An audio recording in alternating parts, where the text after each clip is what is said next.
I was in the garage, sorting through my fishing gear, when my daughter walked in, smiled at me like nothing was wrong, and slipped a folded envelope into the side pocket of my old canvas duffel bag.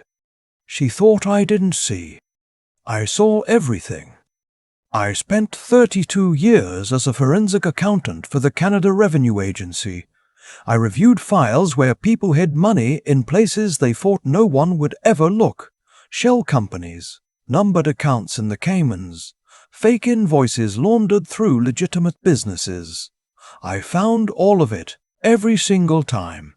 So when my own daughter stood in my garage and slid something into my bag with a casual little smile, believing her 63-year-old father was too distracted by tackle boxes and fishing line to notice, well, she underestimated me, just like they all did. But let me back up, because you need to understand what kind of man I was before all of this. What kind of father I tried to be. My wife Eleanor passed away 6 years ago. Ovarian cancer, stage 4, diagnosed in March and gone by October. 7 months. We had 31 years together.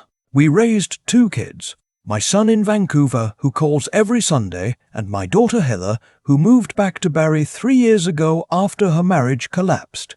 Eleanor always said Heather needed more from us than most kids do. Not in a bad way, she explained. Just in the way a house needs more upkeep than a condo. You love it anyway. You just have to know what you're getting into. After Eleanor died, Heather called every day for the first month. She'd drive up from her apartment and make dinner, sort through her mother's things with me, sit on the porch and talk until 10 at night. I thought we had gotten closer. I thought grief had done something good for us, the way it sometimes does. Cracked us open enough to actually see each other. I was wrong about that. When Heather lost her job at the insurance brokerage, downsizing, she said, though I later found out she'd had 3 disciplinary reviews in 18 months, she called me and asked if she could move into the house for a while. Just until I get back on my feet, Dad. A few months, maybe. That was 14 months before the afternoon in the garage. I said yes. Of course I said yes. She was my daughter, and the house had 4 bedrooms and only me rattling around in it.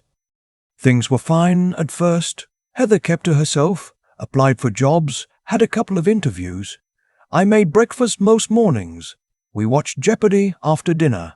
She did her laundry on Saturdays. Normal enough. Then I started noticing things. Small things first. A bill from my financial advisor that arrived opened and resealed with the flap slightly crooked.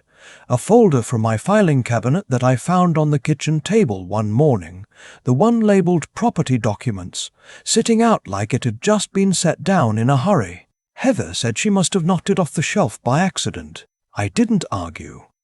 Then I noticed my laptop, the one I keep on the desk in the spare room, had been moved. I'm particular about where I put things. Eleanor always teased me about it. Every item on my desk has a place, and I know when something has been touched. The laptop was 3 inches to the left of where I'd left it, the screen facing a slightly different angle. I didn't say anything. I kept watching. This went on for 6 weeks. Heather was charming at dinner. She'd bring home butter tarts from the bakery on Dunlop Street because she knew I liked them. She'd ask about my fishing trips, laugh at my stories, tell me I looked tired and should rest more. She was performing. I recognized it the way you recognize a number that doesn't add up, quietly, without drama, because you've seen it 1,000 times before. Then came the phone call I wasn't supposed to hear. I was coming in through the side door from the garden one afternoon, and Heather was in the kitchen with the window above the sink open. She was on her phone, voice low, but not low enough. It has to be power of attorney, she was saying. Once I have that, I can move on the RSP accounts too, not just the house. Silence. Her listening. He trusts me. He won't question it if I handle it right. I stood outside that open window for 10 seconds, maybe 15, my hand on the screen door handle. The June air smelled like grass and gasoline from the neighbor's lawn mower, 2 houses down. Then I walked back around to the front of the house, got in my car, and sat in the driveway for 20 minutes. She was going to forge a power of attorney document. With that, she could access my registered accounts, authorize sale of the property, drain everything I had spent 32 years building. Eleanor's house, Eleanor's garden, out back. The RSP accounts we'd sacrificed for every year because we wanted to retire properly, not scramble. I thought about Eleanor, what she would have done. She would have cried first and then gotten very, very calm. She had that way about her, the storm and then the stillness. I skipped the crying part. I went straight to the stillness. I drove to my bank on Bayfield Street that afternoon. I didn't tell Heather I was going. I spoke with a manager I'd worked with for 11 years, and I told her, without specifics, that I had reason to believe someone might attempt to misuse account access or present fraudulent authorization documents. She took notes. She flagged every account. She put a verbal confirmation requirement on any transactions above $500, meaning I had to call personally to approve anything. We also changed the secondary contact number on file from Heather's cell to my son's. Then I called my lawyer, a man named, well, let's say he's someone I've trusted for 15 years, and I told him the same thing. He sent a notice to the land registry office in Barry with a caution on the title of the house. No transfer could proceed without direct contact with his office. That process took 48 hours and cost me $380. Best money I ever spent. Then I waited. The envelope she put in my duffel bag, I retrieved it that same evening after she'd gone upstairs to bed. I waited until I could hear the television in her room, the low murmur of whatever show she watched before sleeping. Then I went to the garage, unzipped the side pocket, and pulled it out. It was a form, a statutory declaration with my signature already on it, or rather, what was meant to look like my signature. I knew my own handwriting the way I knew my own reflection. The loops of the G were wrong. The tail on the Y sat too flat. It was good enough to fool a tired bank teller. It was not good enough to fool me. Attached to the form was a second document, a partial power of attorney template printed off the internet with my name typed into the grantor field and Heather's name typed into the attorney field. It wasn't notarized yet. That was the next step, presumably. She needed to get it witnessed and stamped, and she needed me out of the house to finish the process. The fishing trip I had planned for that Thursday was the window she was counting on. I stood there in the garage for a long time. The overhead light flickered the way it always had, the one bulb I'd been meaning to replace for 2 years. My tackle box sat on the shelf where I'd left it. Eleanor had given me that box on our 20th anniversary because she knew I loved the lake more than almost anything. She'd had my initials engraved on the clasp. I photographed both documents on my phone. Then I put them back, exactly as I'd found them. Envelope refolded, same crease lines, back into the pocket of the duffel. I texted my lawyer that night, we need to meet Thursday morning. I have what we need. Thursday came. I made breakfast as usual. Heather sat at the kitchen table and drank her coffee and asked if I was excited about the fishing trip. I said I was. I told her the weather up at Lake Simcoe was supposed to be perfect. She smiled and said she'd have the house to herself for a couple of days and would probably catch up on sleep. "You deserve a break, Dad," she said. I almost laughed. I genuinely almost laughed. I loaded the car, said goodbye, backed out of the driveway. Then I drove 14 minutes to my lawyer's office instead of north to the lake. We sat together for an hour. He reviewed the documents I'd photographed. He made a call to a colleague in fraud law. Then he made a call to the Barry Police Service. 2 officers came to the office.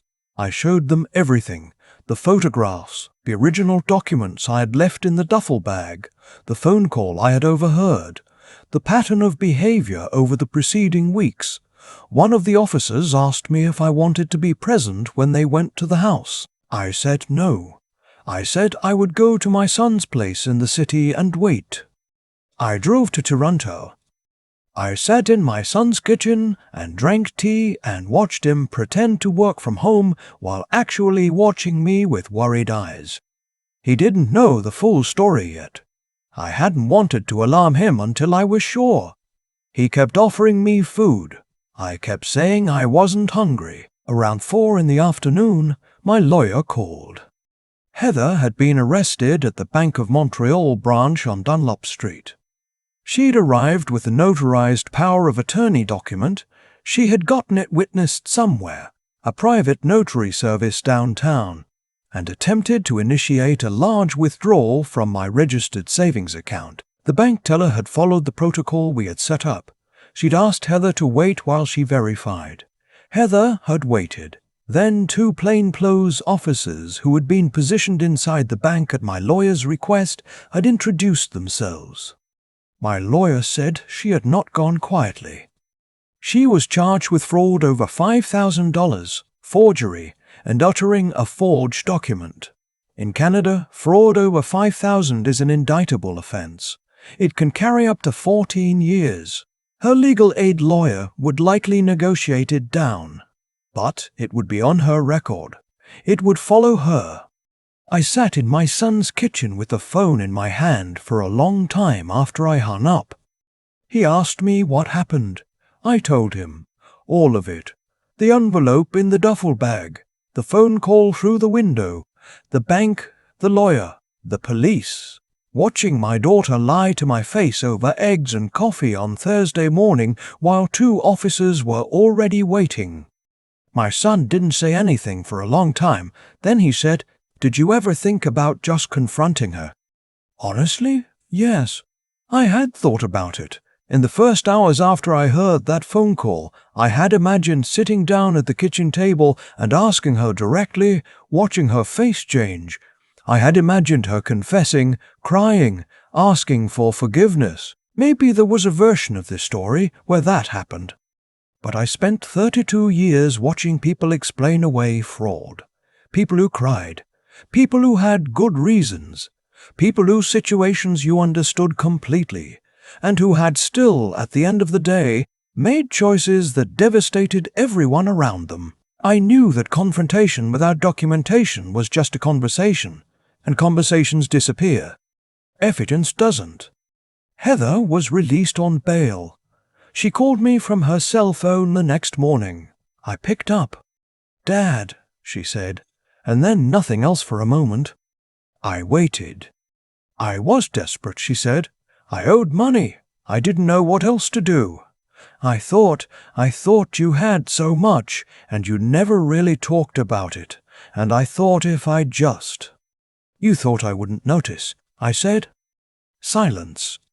"Heather," I said, "your mother and I spent 30 years building what we have. We packed lunches instead of going to restaurants.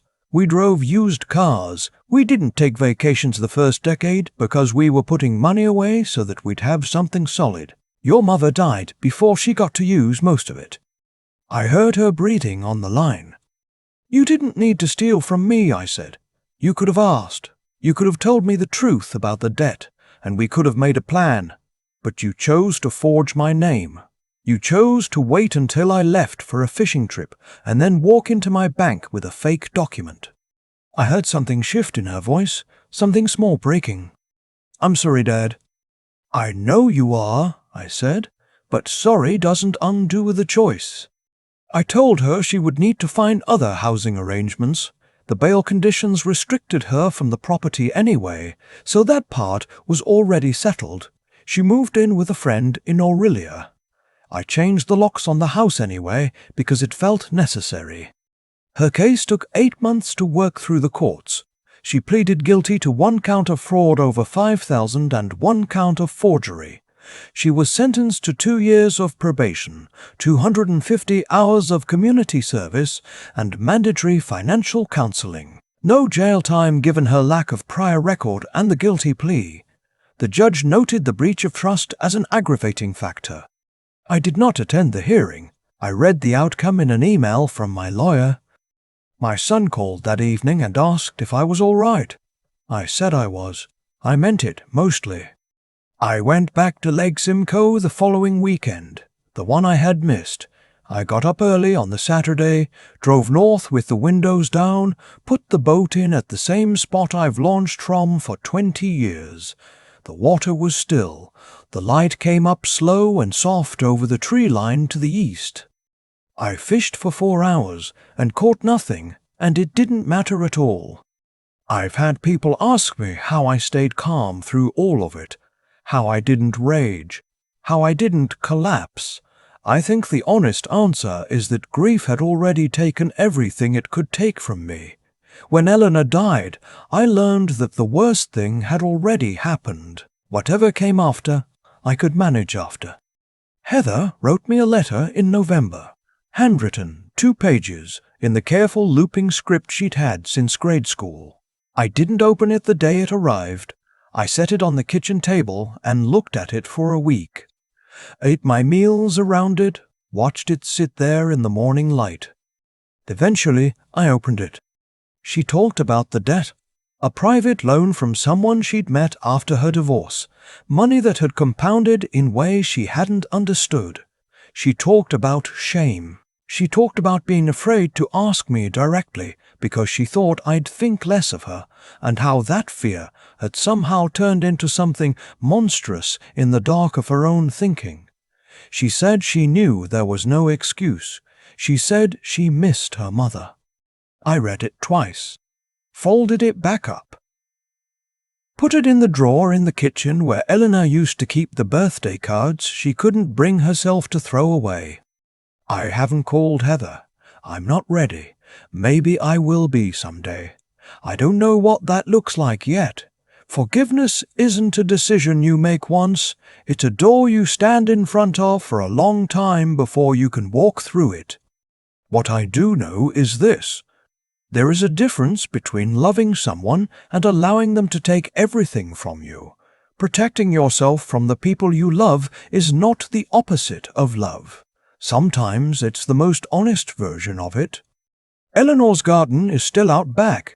I've been tending it myself this summer, badly, learning as I go. The tomatoes didn't take, but the basil came in thick. I cut some last week and put it in a pasta sauce and sat at the kitchen table and ate it alone with the windows open and the evening coming in. It was a good evening. And there are more of them now, I think.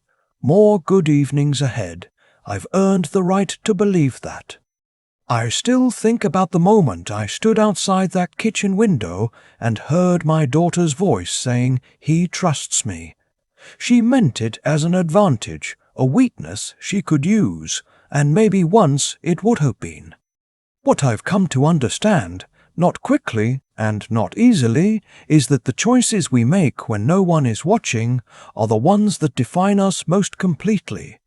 Heather made hers in quiet moments.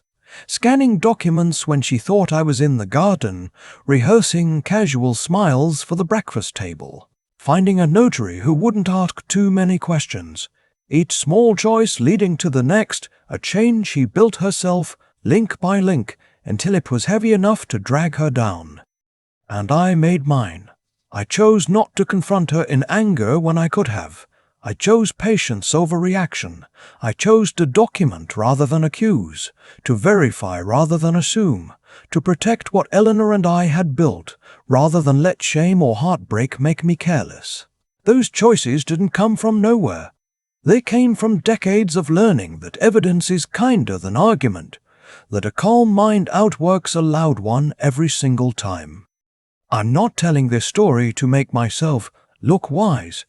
I made mistakes too, along the way. Letting things slide too long, giving the benefit of the doubt past the point where doubt had already run out. But I think there's something worth sitting with here. Something I've been turning over since that afternoon at Lake Simcoe when I finally got back on the water. The people who cause us the deepest harm are rarely strangers. They're the ones who know which doors are unlocked. They know because we let them in, and that's not a failure of love. It's just what love costs sometimes. The question isn't whether to love people. The question is whether you love yourself enough to act when love alone isn't enough to protect you. Heather wasn't a monster. She was a person who got into trouble and chose a monstrous solution. I have to hold both of those things at once, and some days that's harder than others.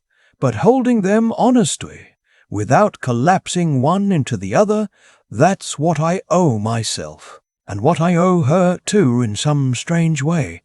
I think about the letter she sent in November, the careful handwriting, the way she said she missed her mother. I think she meant every word. And I also think a person can mean every word and still have done what she did. Remorse and accountability aren't the same thing, and one doesn't cancel out the need for the other. What kept me standing through all of it wasn't anger.